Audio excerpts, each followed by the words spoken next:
The markets are getting fanged, and this time is different.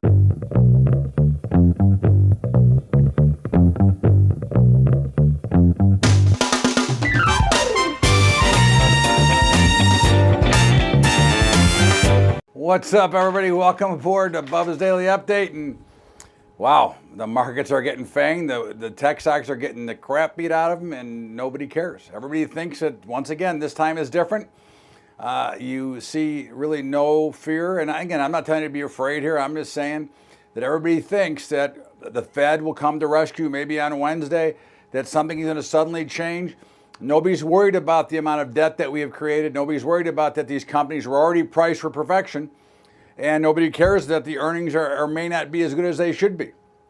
So, when you look at a market that's priced for perfection, when you look at a market that is suddenly falling out of bed, you have to think about it. You have to wonder, is this it? And I'm not saying it is. I'm not saying it isn't. I'm saying that this is why we observe the market, watching this as we watch the NASDAQ go down another 100.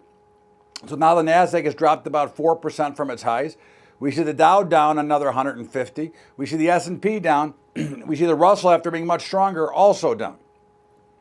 These are all little warning signs. These are the market telling you. Now, again, what we'd be looking for here is the subsequent rally to see if the rally fails. That's where we'd be looking to get in and short this market. But right now, we're still going to be observing. Volume is still kind of light, so there's nothing to panic about. There's nothing to get nervous about here, and especially if you're hedged, you don't have to worry about it. But Facebook down another $7 or $8 today.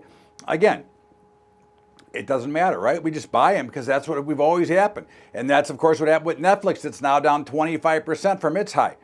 So when you look at the big picture, look at the following things. Look at what's going on in the bond market. The bonds are down. Now, normally you would think in a market that was a little bit feared, bonds would be going higher because they'd be buying as a protection. Well, you're seeing that interest rates are going to rise. The banks are very strong in this environment. Interest rates are going to rise. Gold continues to go lower. Nobody cares. There is no fear. We're loaded with complacency. We're loaded with everything we know because they tell us that this time is different once again. In the meantime, as we've talked about, we have to observe here and look. And again, what we want to see is the subsequent rally. The dollar was a little bit weaker today, but again, not as weak as you might think. And of course, with the Fed meeting on Wednesday, this could change the whole dynamics of everything. I do not believe that the dynamics will be changed for the positive for the market. It could create a dead cat bounce. We'll see how that plays out. We're not going to get overly aggressive here in a market that lacks volume, in a market that still, although the VIX was higher today, still lacks overall volatility. But when we see oil had, it looked to me what was a short squeeze today. You had a big rally. All of a sudden, sometime about 4 or 5 o'clock this morning, oil took off and it hasn't looked back.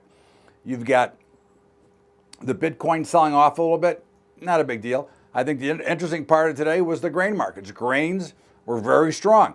They've now broken through some key resistance levels, looking like they're going to the next level. As we've been saying all along, you want to be a buyer of grains, you want to be a buyer of livestock because they've overdone this to the downside.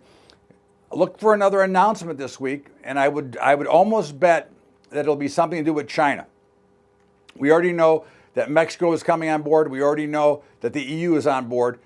Canada and China are the next. And again, this is something that we'll look at, and that can create more action for grains and for livestock. Again, very nice up moves today, and I think those will continue. We have now broken above those key resistance levels, so now we'll now look for soybeans to check $9. They should probably find a little bit of resistance there. Corn looks like it's got a straight run now to probably $4. And wheat looks like it's got a run to about $5.70. So we'll see how that all plays out. October hogs look to be one of the best buys on the table right now because of what's going on in the way that they've pounded into submission. So we'll look for that. But at the end of the day, the markets are the markets.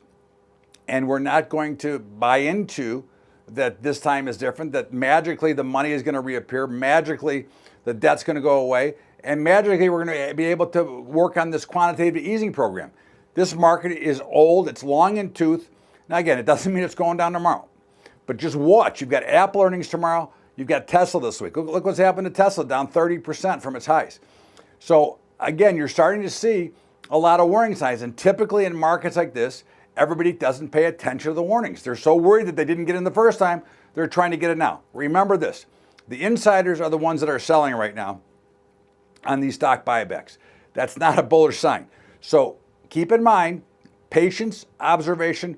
Let's look for the next rally. And if that rally fails and makes a lower high, that would be our opportunity to take advantage and sell. That's what we'll be looking for. That's what I'm looking for. And that's what we'll be covering here on Bubba's Daily Update. In the meantime, let's see what happens tomorrow. Apple earnings, FOMC on Wednesday, jobs on Friday. It's a big week for news. Let's see how it plays out. But right now, the picture doesn't look very good. It looks like the market's getting fanged. In the meantime, this is Bubba's Daily Update. Todd Bubba Horwitz. And of course, don't forget to check out our high school investing program. We're highschoolinvesting.com is the website, and we're going into our 9th year. Running out of capital, though, to support it, which I've done myself until recently, when many of you, and thank you so much for helping us with Patreon, patreon.com/Bubba Trading. So if you'd like to help out, you can do that for us. Go to patreon.com/Bubba Trading. In the meantime, don't forget to catch the Bubba Show every day from 4 to 5 Eastern at libertytalk.fm. Have a great day, everybody. We'll see you back here tomorrow with all the MLB trade updates and the deadline and what's going on in the markets. Have a great day, everybody. Thanks so much. We'll see you later.